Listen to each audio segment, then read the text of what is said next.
शुरू अल्लाह के बाबरकत नाम से जो बड़ा मेहरबान और निहायत रहम करने वाला है। दोस्तों, एक नौजवान था जो रात में कई लड़कियों से गुनाह किया करता था। इसका मामूल था कि रोजाना शाम को हर गुनाह किताब में लिख लिया करता कि आज के दिन इसने कौन सी गलती की, आज के दिन में इसने कौन सी खता की, आज के दिन में इसने कितनी लड़कियों की इज्जत लूटी, आज के दिन मैंने कितनों से जना किया और कितने लोगों का हक मारा। वो जो 24 घंटों के गुनाह होते शाम को अपनी डायरी में लिखता। एक रात वो अपने मामूल के मुताबिक अपने काले करतूत अपनी डायरी में लिख रहा था कि दरवाजे पर किसी ने दस्तक दी। जब इस गुनाहगार ने दरवाजा खोला तो ये देखकर हैरान रह गया कि सामने एक खूबसूरत लड़की खड़ी है। नौजवान ने पूछा, कैसे आना हुआ? इस लड़की ने कहा, मेरे बच्चे यतीम हैं, मेरे बच्चों का बाप कब का फौत हो चुका है, किसी की भैंस मरी थी, इस हराम भैंस का गोश्त कुत्ते भी खाते रहे और मेरी औलाद भी खाती रही। 3 दिन तो हमने वो हराम गोश्त खाया,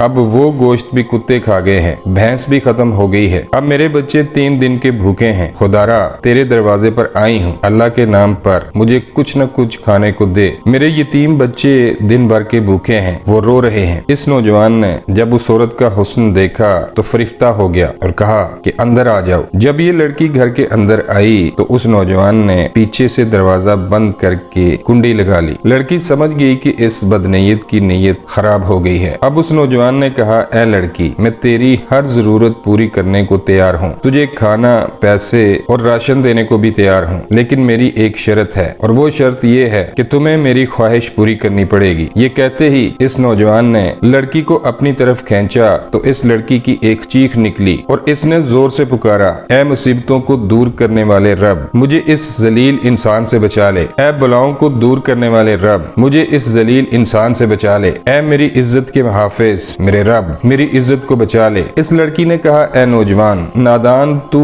मुझे मौत से गाफिल नजर आ रहा है। क्या तू नहीं जानता कि तुझसे बड़े बड़े ताकतवरों को भी मौत ने नीलाम घाट में उतार दिया है। इनको सिवाय कफन के कुछ भी नसीब नहीं हुआ। जो उन्होंने बड़े बड़े घर आबाद किए थे वो आज खाली के खाली पड़े हैं। ए नादान, ये हशर सिर्फ इन्हीं का नहीं हुआ, वो दिन आने वाला है, तेरा भी यही हशर होने वाला है। ए शैतान की चाल में फंसने वाले नौजवान, अपनी आंखें खोल, क़यामत के दिन अपने रब को क्या मुंह दिखाएगा? इस गुनाहगार नौजवान ने जब इस लड़की की फरियाद सुनी तो तड़प उठा और कहने लगा, ए लड़की, अभी तो तूने गुनाह किया ही नहीं तो तू इतनी डर रही है। मैंने जो सारी जिंदगी गुनाहों में गुजारी है, मुझे तो तुझसे ज्यादा डरना चाहिए। बस ये कहते ही इसके दिल में रहम आया और इस लड़की पर तरस आया और उस नौजवान ने इसे छोड़ दिया, इसे खाने पीने का सामान दिया और रुखसत करते हुए कहा, अपने यतीम बच्चों से कहना मेरे हक में दुआ करें। आज से मैं पक्की तौबा कर रहा हूँ, दुआ करना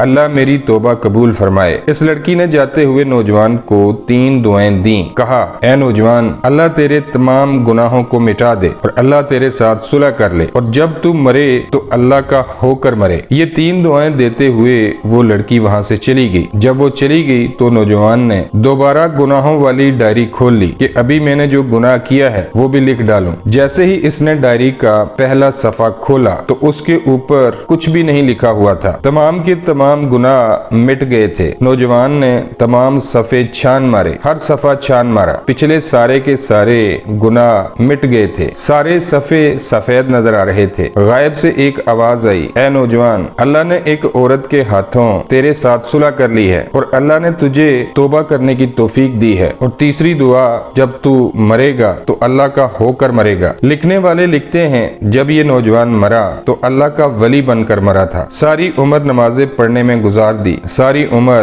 कुरान पढ़ने में गुजार दी और सारी जिंदगी अल्लाह अल्लाह करने में गुजार दी। अल्लाह को इस तरह राजी किया कि जब वो मरा था तो अल्लाह का वली बनकर मरा था। दुआ है कि अल्लाह हमें भी हदायत और नेकी के रास्ते पर चलने की तौफीक अता फरमाए। आमीन या रब्बुल आलमीन।